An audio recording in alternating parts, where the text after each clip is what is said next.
drama. I'm here.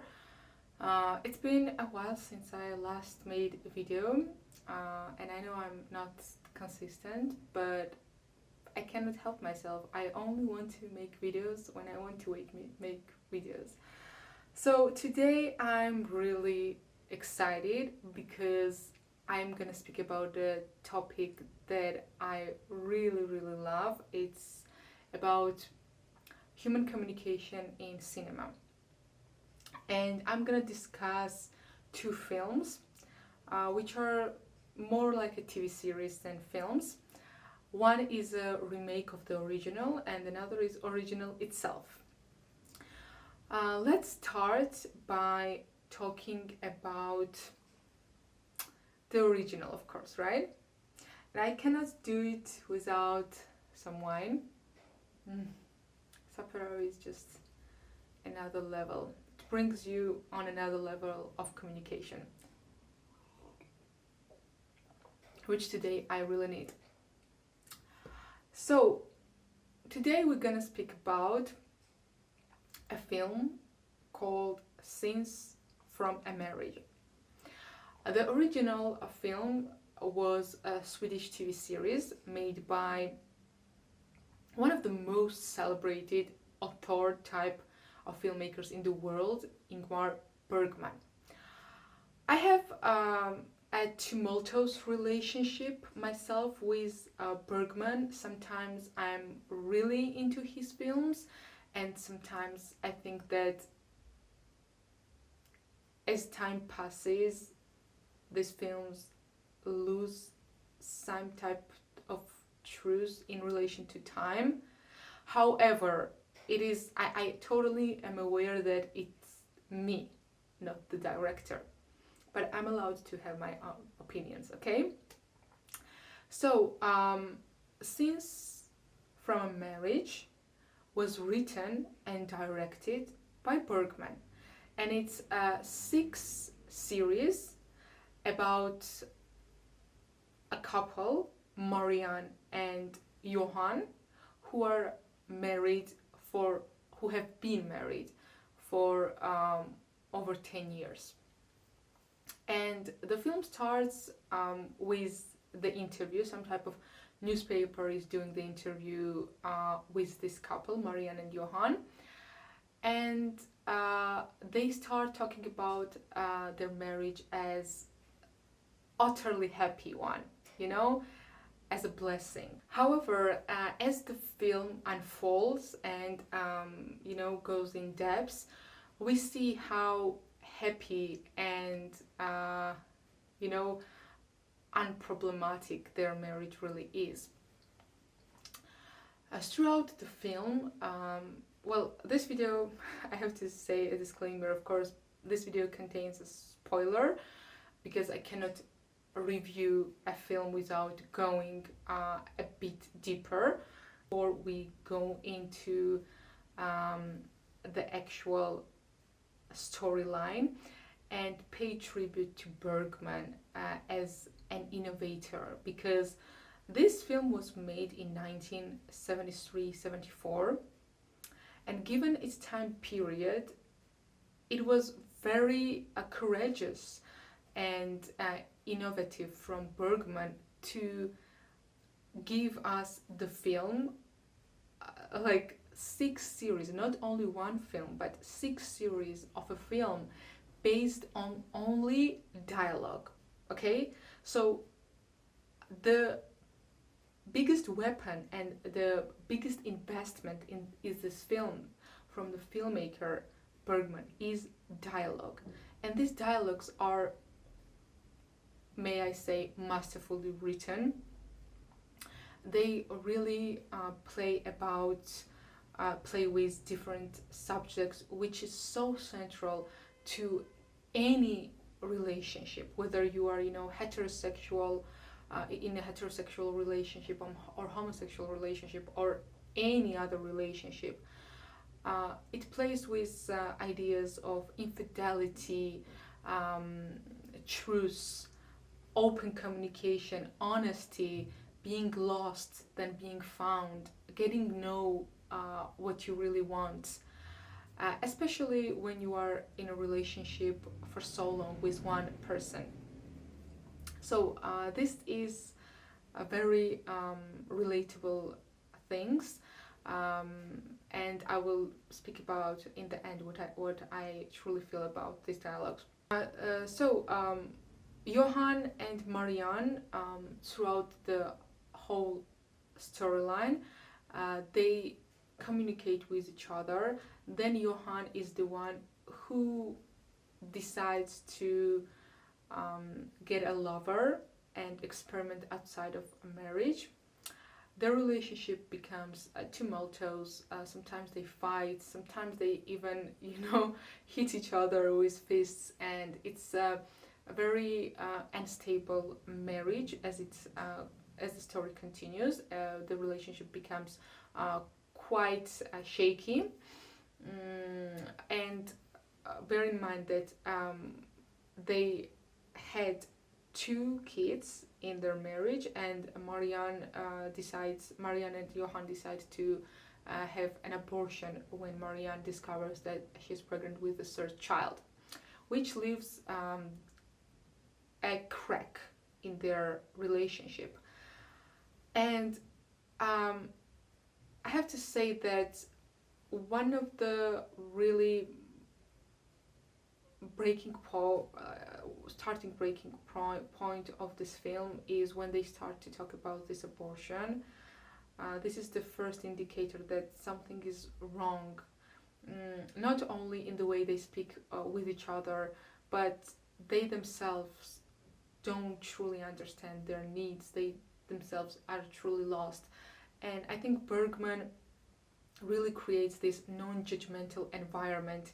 He does not pick one side. He never says that a wife is wrong, or the husband is wrong, or who is right. He doesn't pick a side, which is so brilliant, because he truly suggests and shows the general vulnerability of human beings, not only in the relationship but who they are. We are all so vulnerable, and it is unnecessary to put a blame, because it's nobody's blame. We have to go a long way to find ourselves. It's out that her husband has a mistress, and he's planning a trip next day to go to some place with her mistress. And of course Marianne is upset. She just found out that her husband is having an affair, but she's so immersed in her own routine. She's so used to taking care of her husband that she doesn't forget to put the alarm clock so that her husband can wake up and go on a trip with his mistress. Oh my god, this is just another level brilliance. This is just so satirical, so ironic, but so precisely true about our attachment to routine, and whatever happens, we cannot turn back to our habitual everyday casual things. In spite of the fact that Bergman touches upon the most delicate subjects, he never fails to show the utter lightness of everyday casual routine. He never fails to show how automatic and robotic our behavior sometimes is, regardless of what's happening to our soul. By Esther Perel. I just love this book. Esther Perel is a psychotherapist and best-selling author, and she wrote this book, Mating in Captivity, Unlocking Erotic Intelligence, which is based on her sessions with couples when she was doing couple therapy. And if you truly want to add some additional layer to this film, since from a marriage, you should really read this book. Maybe first watch these films and read these books. And I just wanted to read a quote which goes so well with what this film notices. Requires separatedness. In other words, eroticism thrives in the space between the self and the other. In order to commune with the one we love, we must be able to tolerate this void and its pile of uncertainties. So basically what she says is that no matter how attached we are and how we desire to be attached with one another, we need the feeling of separateness, being independent. And there is the healthy void and the healthy gap between partners, which Bergman started is so successfully supported and finished and extended and complemented by thinkers such as Esther Perel. And yes, I wanted to justify why I think that sometimes Bergman's dialogues are outdated, because when he suggested these dialogues and when he made this film in 70s, it was unusual, to speak openly about your insecurities, or people did not show what was behind the scenes of a marriage, right? But nowadays, I see so many, not only couples, but people coming out with their insecurities. If the online platform, if we see, is filled up with my struggle of this or that mental illness. And I know sometimes it may be fake, and sometimes people do it because it's fashionable now to open up about your mental illness or your struggles after breakup or anything, to open up about your vulnerabilities. But the fact that it is happening and people start to openly speak about their vulnerabilities casts a bit of a shade on Bergman's dialogues, because it becomes a bit old-fashioned, or I cannot even find the word, because I don't want, of course, to degrade whatever Bergman does. He's wonderful. He overused a lot of words, and that's also something that I don't like in his other films as well. This I don't know how to say, overabundance of verbal communication, because words sometimes they are so overworn and overused, they fail to be expressive, especially in cinema. So that's only my opinion, however, and I don't think that this is the absolute truth. It is just my personal impression. Now, and it's so funny that what I read from Esther Perel, this separatedness is so important, because once they are divorced and they are truly separated from another, they found themselves to be attracted by another. So this is so true and so brilliant, and it proves the fact that they are so close to each other. They mirror each other, they project each other, but they were just too close and too attached to see how they truly are attracted by one another. Okay, so I just don't want to talk a lot about Bergman, because I think that you should be the final judge and watch the film. Now let's move to the remake. So remake of the film was made by HBO Max, and it starred Jessica Chastain, my absolute favorite actor. Jessica is just, she makes everything work, okay?